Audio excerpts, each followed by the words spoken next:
I see you. Run. Your nightmares begin.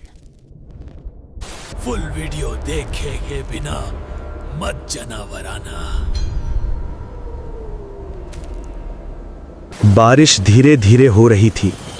एक छोटी सी चाय की दुकान पर दिलजीत, हरीश और रहीम बैठे थे, हाथों में गरम चाय और आंखों में उदासी। बाहर बादल गरज रहे थे और रवि थोड़ा चिढ़ते हुए बोलता है, यार ये बारिश है कि रुकने का नाम ही नहीं ले रही। तभी एक बूढ़े चाचा अपने 2 छोटे बच्चों के साथ वहां से गुजरते हैं। वो मेला देखने जा रहे थे। हरीश उन्हें रोकता है, अरे चाचा, कहाँ जा रहे हो इस बारिश में? चाचा मुस्कुरा के कहते हैं, कुछ नहीं बेटा, बस इन बच्चों को मेला दिखाने जा रहा हूं। रहीम और हरीश बोलते हैं, अरे चाचा, थोड़ी देर रुक जाओ, बारिश रुक जाए तो चले जाना। चाचा मान जाते हैं और वहीं बैठ जाते हैं, लेकिन बारिश रुकती नहीं। थोड़ी देर बाद रहीम कहता है, लगता है बारिश नहीं रुकेगी, चलो चाचा कभी और चले जाना। पर बच्चे जिद करने लगते हैं। चाय वाले ने भी कहा, चाचा आज मत जाओ, आज रात हो गई है, कल चले जाना, वरना इतनी रात में वो आ जाएगी। बच्चे घबरा के पूछते हैं, कौन वो? रहीम धीरे से बोलता है, वो ही जिसका सर नहीं है। बच्चे डरते हुए कहते हैं, हम किसी से नहीं डरते। रहीम बोलता है, डरना जरूरी है, क्योंकि उसके कहर से आज तक कोई नहीं बचा। लेकिन बच्चे नहीं मानते। चाचा उन्हें डांट कर कहते हैं, चलो अब घर, और सब अपने अपने घर चले जाते हैं। रात होती है, हवा तेज चलने लगती है। चाचा सो रहे होते हैं, पास में उनके दोनों बच्चे भी। रात के 2 बजे बच्चे उठ जाते हैं।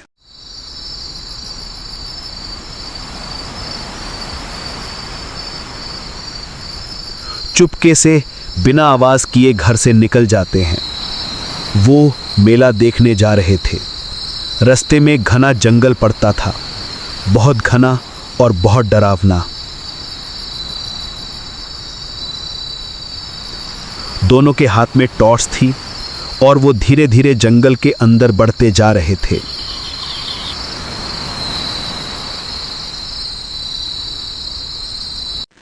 तभी पीछे से एक आवाज आई। रितु ने मुड़कर देखा, पर कोई नहीं था।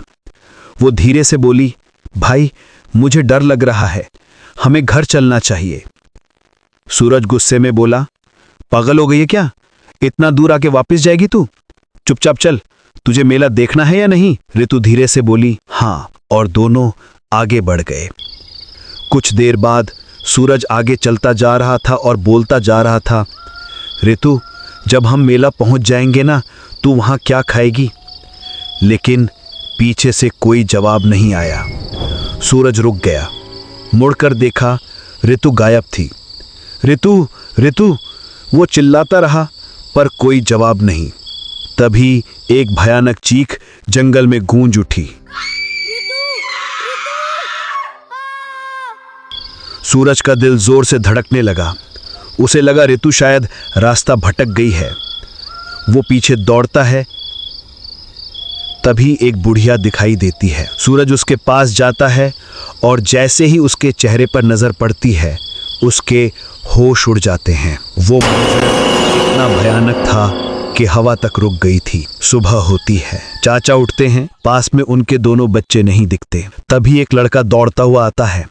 चाचा जल्दी चलो, चाचा पूछते हैं, क्या हुआ? लड़का सांस चढ़ते हुए बोलता है, वो रितु और सूरज। चाचा तुरंत दौड़ पड़ते हैं। रहीम भी वहां होता है। वो कहता है, जब वो पहुंचते हैं, ये सब क्या हो गया? गांव वाले एक जगह भीड़ लगाए खड़े होते हैं। रहीम भी वहां होता है। वो कहता है, चाचा ये सब क्या हो गया? पर जमीन पर रितु कहीं नहीं, सूरज की लाशें पड़ी होती। चाचा जमीन पर गिर जाते हैं, आंखों में आंसू, पर उनके सर कहीं नहीं होते। चाचा जमीन पर गिर जाते हैं, आंखों में आंसू और दिल में तूफान। रहीम धीरे से कहता है, मैंने कहा था ना, वो नहीं छोड़ेगी। चाचा का चेहरा बदल जाता है। वो बोलते हैं, मैं उस सिरकटी को नहीं छोड़ूंगा। अगली रात चाचा हाथ में टॉर्च और हथियार लेकर निकलते हैं। दिलजीत और रहीम चाय की टपरी पर बैठे होते हैं। वो चाचा को देखते हैं, रोकने की कोशिश करते हैं, पर चाचा की आंखों में बदला जल रहा था। रहीम कहता है, हमें चाचा की मदद करनी चाहिए। दिलजीत मना करता है, पर रहीम फिर भी चाचा के साथ चल पड़ता है, क्योंकि कभी कभी अंधेरे को रोकने के लिए अंधेरे में ही उतरना पड़ता है। चाचा और रहीम उसी घने डरावने जंगल की तरफ निकल पड़ते हैं। रात का वक्त था, हवा सूखी और ठंडी।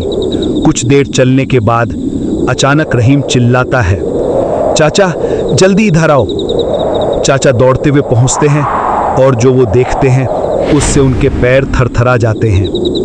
पेड़ पर ऋतु और सूरज के कटे हुए सर लटक रहे थे। हवा में उनकी जुल्फें हिल रही थी, जैसे मौत भी उनके साथ खेली हो।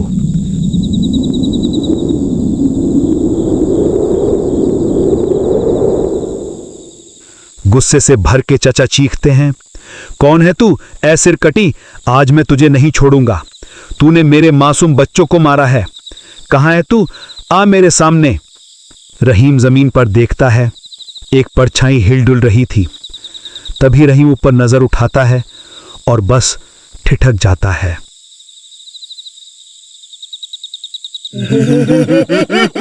क्योंकि जिसने भी उस सिरकटी को देखा वो कभी जिंदा वापस नहीं आया। चाचा भी देखकर सूख जाते हैं। सिरकटी के बड़े बड़े नाखून, एक हाथ में अपना ही डरावना चेहरा, और फिर एक झटके में समझ भी नहीं हवा से निकलकर सिरकटी गायब के सामने आ जाती है। कुछ पलों में जमीन पर उसका सर उसकी गर्दन से अलग हो जाता है, समाता जा रहा था। चाचा समझ भी नहीं पाते। चाचा गुस्से में सिरकटी गायब हो जाती है। रहीम तेरी कुर्बानी में बेकार नहीं जाने दूं। खून मिट्टी में समाता जा रहा था।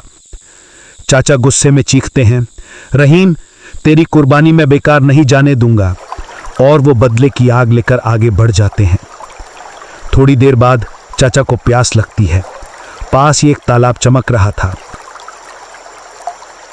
वो झुकते हैं, हाथ से पानी लेने ही जा रहे होते हैं। तभी पानी के अंदर सिरकटी का सर उभर आता है। उसके पीछे उसका बिना सिर का शरीर पानी से धुंध में उभर कर सामने आ जाता है। चाचा का चेहरा सफेद पड़ जाता है। वो अपनी तलवार ढूंढने लगते हैं, पर देर हो चुकी होती है।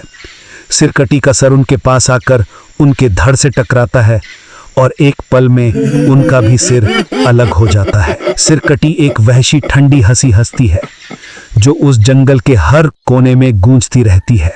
सुबह होते ही गांव में फिर से भीड़ लग जाती है। लोगों के बीच चाचा और रहीम की लाशें पड़ी होती हैं। रहीम की बेगम चीख चीख कर रोती है, आप क्यों गए उस सिरकटी के पास? और तब से किसी ने भी उस जंगल की तरफ कदम नहीं बढ़ाया। कहते हैं अगर रात को हवा तेज चले तो उस जंगल के पास अब भी किसी औरत की हंसी सुनाई देती है, बिल्कुल वैसी ही जैसे सिरकटी वापस अपना शिकार ढूंढ रही हो। सब्सक्राइब किए बिना मत जाना।